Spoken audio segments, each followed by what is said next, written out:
Assalamualaikum warahmatullahi wabarakatuh. Bismillah, alhamdulillah, wassalatu wassalamu ala rasulillahin nabiyil amin. Pemirsa yang dirahmati Allah, kita lanjutkan amalan yang ketiga di antara 40 perbuatan baik yang menghantarkan masuk surga. Poin yang ketiga adalah memberi makan hewan, terutama hewan yang liar, yang lepas. Sebab kalau hewan ternak, kalau hewan yang dijaga oleh tuannya, ada yang biasa memberi minum, ada yang biasa memberi makan. Ini hewan liar, hewan lepas, tak ada yang perhatikan, tak ada yang sengaja memberi makan, tak ada yang sengaja memberi minum. Bagaimana kata Rasulullah sallallahu alaihi wasallam dalam hadis Imam Bukhari dan Imam Muslim, bihi ilai qal, dari sahabat an Abi Hurairah radhiyallahu taala anhu, qala Rasulullah sallallahu alaihi wasallam, bainama rajulun yamshi bi tariqin ishtadda alaihi al-'atash fawajada bi'ran fanazala fiha fashariba thumma kharaja fa idza kalbun yalhathu ya'kulu ath-thara min al-'atash. Rasulullah menceritakan suatu hari ada seseorang yang sedang berjalan. Ketika berjalan di tempat yang tak ada sumber air yang banyak, orang tak ada, sepi. Di tempat tersebut dia kehausan, haus sekali. Dia cari, keliling ke sana kemari, lalu dia nampak ada sumur.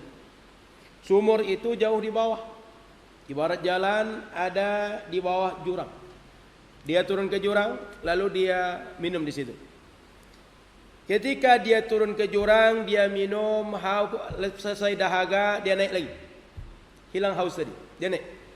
Sampai di atas, faida kalbun. Dia melihat, tiba-tiba nampak ada seekor anjing. Ada apa dengan anjing tadi? Yalhath, menjulurkan lidahnya, memakan tanah. Kenapa dia makan? Minal atashi, saking hausnya. Tak tahan dia dengan haus, dia minum, dia makan, seakan-akan tanah tadi bisa dia makan, dia minum. Maka dijulur-julurkan. Faqala ar-rajul, dia bicara dengan dirinya, laqad balagha hadzal kalbu minal atashi. Ini anjing sangat kehausan, seperti yang saya rasakan tadi. Tak enak, menyiksa. Dia pasti kesusahan sekarang. Dia merasakan derita yang berat. Lalu mithlal ladzi kana balagha minni, dan itulah aku rasakan tadi. Aku sudah dahuluan merasakan daripada dia. Dia juga begitu. Fanazal al-bi'r. Lalu orang tadi sengaja turun lagi ke sumur yang dia dapati. Sumur tadi di jurang, payah untuk turun. Famala'a khuffahu ma'. Dia buka khuf. Khuf itu adalah jenis kaos kaki terbuat dari kulit. Dulu orang Arab biasa membuat kaos kaki dengan jenis kulit seperti itu, agar bisa dibawa jalan jauh.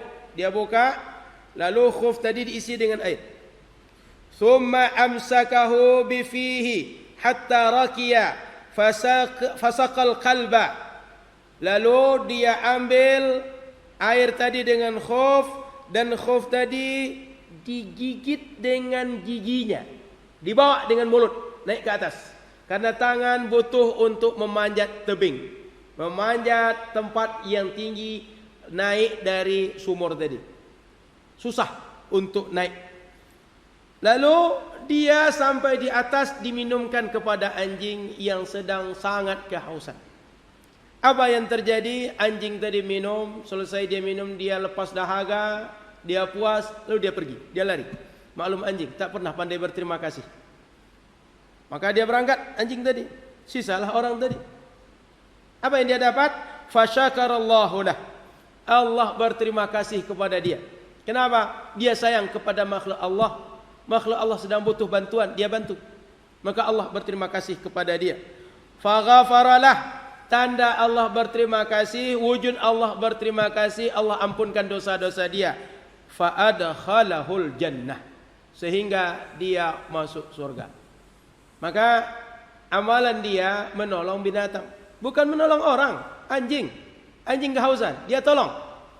Karena rasa Rahman dan Rahim, sifat Allah itu ada dalam dirinya, Allah senang dengan dia. Dia sayang makhluk Allah, Allah berterima kasih kepada dia. Cara Allah terima kasih, diampuni dosa dia. Kenapa dengan diampuni dosa? Karena dosa inilah yang menjadi penghalang kita masuk surga. Ketika diampunkan dosa, penghalang tadi hilang. Ketika penghalang sudah hilang, maka orang mudah masuk surga. Maka kaum muslimin rahmati Allah Subhanahu wa taala, hadisnya di sahih riwayat Imam Bukhari dan Imam Muslim. Dalam riwayat lain ceritanya mirip, tapi hadisnya beredaksi adalah bainama kalbun yutifu biraqiyatin qad kada yaqtuluhu al-'atash. Waktu itu anjing sudah berkeliling di sekitar sumur, mau minum tapi tak bisa. Mungkin air agak dalam atau alat mengambil tak bisa, dia menjangkau tak bisa anjing ini, sehingga anjing ini hampir mati saking hausnya. Idra'adhu baghiyun min baghaya Bani Israel. Lalu nampaklah usaha anjing tadi oleh seorang perempuan yang bekerjanya, mohon maaf, PSK, jual diri, pekerjaannya hina. Tapi begitu nampak makhluk Allah kehausan, hampir mati nampak oleh dia, dia tolong.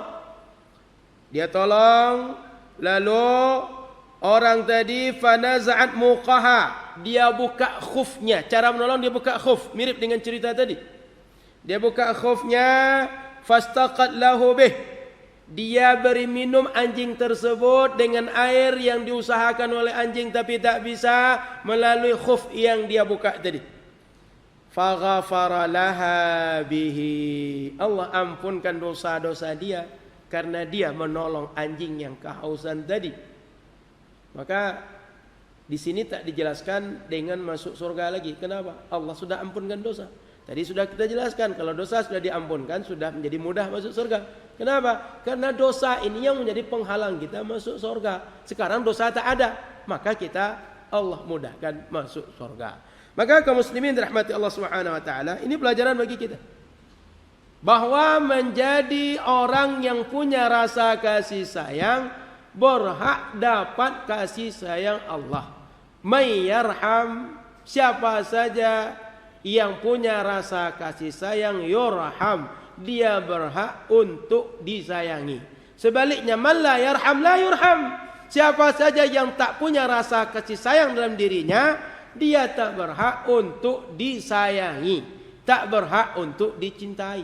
Maka kaum muslimin rahmati Allah Subhanahu wa taala, rasa cinta, rasa sayang dalam diri ini bagi Allah nilainya mahal, layak dibayar dengan surga. Jangan hilangkan, jangan padamkan rasa kasih sayang dalam diri kita. Punyailah, jagalah rasa kasih sayang dalam diri dan wujudkanlah kepada setiap makhluk Allah. Hadis ini menceritakan tentang anjing. Bukan orang saleh, bukan ulama, bukan tetangga kita, bukan kerabat kita, bukan orang tua kita, anjing. Tapi anjing tadi menjadi tiket masuk surga. Maka kaum muslimin rahmati Allah Subhanahu wa taala, ini berlaku untuk makhluk-makhluk Allah yang lain, tak hanya anjing saja. Maka dalam hadis yang lain Rasulullah sallallahu alaihi wasallam menyampaikan, sahabat bertanya, "Ya Rasulullah, inna lana fil bahaimi ajra." Apakah ketika kami menolong binatang kami juga dapat pahala? Apakah ketika ada binatang yang liar, tak ada tuannya, dia butuh minum, kami beri minum, kami juga dapat pahala karena itu? Rasulullah menjawab, fi kulli kabidin rutbah ajrun. Pada setiap binatang yang masih hidup, kalian bantu mereka. Pada setiap hewan yang masih hidup, kalian beri pertolongan terhadap mereka, Allah berikan pahala terhadap kalian. Maka kaum muslimin rahmati Allah, hadis ini umum, berlaku terhadap makhluk-makhluk Allah yang hidup lainnya, tidak hanya anjing tapi manusia, hewan dan yang lain-lain. Maka kaum muslimin yang dirahmati Allah, banyak-banyaklah berbuat baik. Apalagi orang tua kita, saudara kita, kerabat kita, orang yang dekat dengan kita. Bahkan kita berasal dari rahim orang tua kita. Kita hidup serumah dengan saudara, dengan saudari kita. Kita saling tolong menolong dengan kerabat kita, dengan tetangga kita, saling perhatikan, saling lihat melihat, saling tolong menolong, saling peduli, saling perhatikan. Semua yang kita buat karena rasa kasih sayang ini Allah nilai dengan syukur. Caranya diampuni dosa, akibatnya masuk surga. Mudah cara masuk surga itu. Nanti ketemu ada anjing di jalan, kasih minum. Ketemu kucing kehausan, kasih minum. Ketemu binatang yang lain, kasih minum. Namun ada pengecualian. Ini tak berlaku kepada binatang-binatang yang disuruh untuk dibunuh. Karena ada hadis Nabi seperti babi, anjing yang celaka atau anjing durhaka, tikus, kemudian kalajengking, ular dan yang lain-lain. Ada al-fawasiq yang disebut oleh Nabi binatang yang disuruh untuk kita bunuh, kita dianjurkan bunuh. Jangan dikasih makan, jangan kasih minum. Kenapa? Karena membahayakan. Kenapa? Karena najis. Justru dengan membunuhnya berpahala. Jadi meskipun ini tadi umum, ada pengecualiannya. Pengecualiannya mana? Hadis Nabi yang menyuruh membunuh binatang-binatang tertentu. Kaum muslimin rahmati Allah, dari hadis ini ada pelajaran lain yang dapat kita petik. Apa itu? Satu, hadis ini menganjurkan kita untuk banyak beramal saleh, untuk banyak berbuat baik, banyak berbuat amal-amal sosial, menolong, memudahkan urusan orang, meringankan urusan orang, memenuhi hajat orang lain. Yang kedua, hadis ini mengajarkan ikhlas dalam beramal. Coba tengok, anjing tadi itu tak akan membalas kita. Belum tentu anjing tadi ingat dengan kita. Tapi anjing tadi meskipun tak dikenal, ditolong. Begitu juga hendaknya setiap muslim. Siapapun orang, patut kita bantu, bantu. Kenal atau tidak, bantu. Orang kampung kita atau bukan, bantu. Ketika kita bantu, Allah yang akan tolong kita. Dalam hadis Nabi yang lain, wallahu fi aunil abdi, ma kana al-abdu fi auni akhihi. Allah akan tolong seorang hamba selama seorang hamba itu mau membantu saudaranya. Allah akan mudahkan urusan seseorang selama seseorang mau memudahkan urusan saudara yang lain. Ini, bantu orang, mudahkan urusan orang, berikan kebaikan engkau kepada orang. Selama kita masih hidup, kita buat baik. Dan kita hidup ini tak lama. Paling 70 tahun sudah mati. Mungkin 60 tahun sudah mati. Mungkin besok juga sudah pulang. Kita tak pernah tahu. Dan kita tak tahu kebaikan yang mana yang buat kita masuk surga. Jangan-jangan satu gelas yang kita berikan kepada kucing tadi pagi, itulah yang buat kita masuk surga. Amalan tahajud kita sepanjang malam, sepanjang bulan Ramadan, qiyam kita untuk mengejar Lailatul Qadar belum tentu membuat kita masuk surga. Tapi yang kita berminum untuk kucing tadi, yang kita berminum untuk kambing orang lewat tadi, mungkin itu yang buat kita masuk surga. Maka kaum muslimin banyak-banyak berbuat kebaikan dan ikhlaskan kebaikan kita.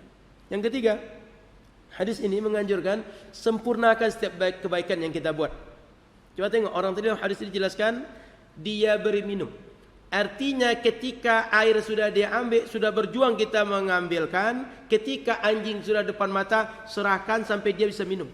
Selesai dia minum, lalu dia merasakan hilang dahaga setelah kita minum. Jangan nanggung-nanggung.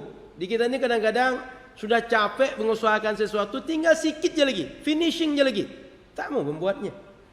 Gengsi pula. Ini kadang-kadang seperti orang baru berumah tangga, ada mangga nampak di pinggir jalan. Kata istri, bang, belilah mangga abang. Dah lama kita tak makan buah. Boleh dek abang belikan. Ambil mana adik suka. Maka dibeli mangga tadi, bawa pulang. Abang yang belikan, abang yang bayar, abang yang bawa pulang. Sampai di rumah, ketika akan makan, bang, kupaskanlah bang. Kita makan mangga ini lagi bang. Yang abang ini pula gengsi. Adik ni tak pandai terima kasih betul. Manja betul lah. Tadi minta beli, abang belikan. Minta bawa pulang, abang bawakan. Sampai di rumah tinggal kupas dia lagi. Tak mau makan. Bertengkar gara-gara mengupas. Padahal membeli uang banyak keluar. Bawa pulang berat untuk mengangkat. Jauh berjalan. Selesai. Mengupas dia tak mau. Bertengkar pula. Di kita kadang-kadang itu. Kecil perkara. Menuntaskan hal yang kecil. Tapi menjadi keributan. Nabi menganjurkan orang kalau berbuat satu kebaikan sempurnakan sampai tuntas, sampai selesai, sampai beres, sampai terwujud kebaikan tadi manfaat untuk orang. Jangan nanggung-nanggung. Maka dalam bahasa lain ini namanya itqan dalam beramal. Allah suka kalau seorang berbuat kebaikan atqanah, dia itqan, dia sempurnakan. Buat dengan baik lalu sempurnakan kebaikan tadi sampai tuntas. Kaum muslimin rahmati Allah Subhanahu wa taala, ini di antara pelajaran penting dari hadis tadi, dan mudah-mudahan kebaikan-kebaikan ini menjadi kebaikan yang membudaya di masyarakat kita dan menjadi sebuah sunnah hasanah yang akan kita wariskan kepada generasi selanjutnya. Mudah-mudahan dengan itu Allah jadikan pahala kita berbuat kebaikan dibalas oleh Allah, orang meniru kebaikan kita dapat pahala, dan kita mengalir pahala kebaikan yang ditiru oleh orang lain. Yuk, mari kita buat, mari kita contohkan. Mudah-mudahan orang meniru kita. Semoga bermanfaat. Kita lanjutkan dengan pertemuan yang selanjutnya untuk membahas amalan yang keempat yang membuat kita masuk surga. Terima kasih. Semoga manfaat, semoga sehat afiat. Mohon maaf salah dan kurang. Wassallallahu ala sayyidina Muhammadin subhana rabbika rabbil izzati amma yasifun wa salamun alal mursalin walhamdulillahi rabbil alamin. Wassalamu alaikum warahmatullahi wabarakatuh.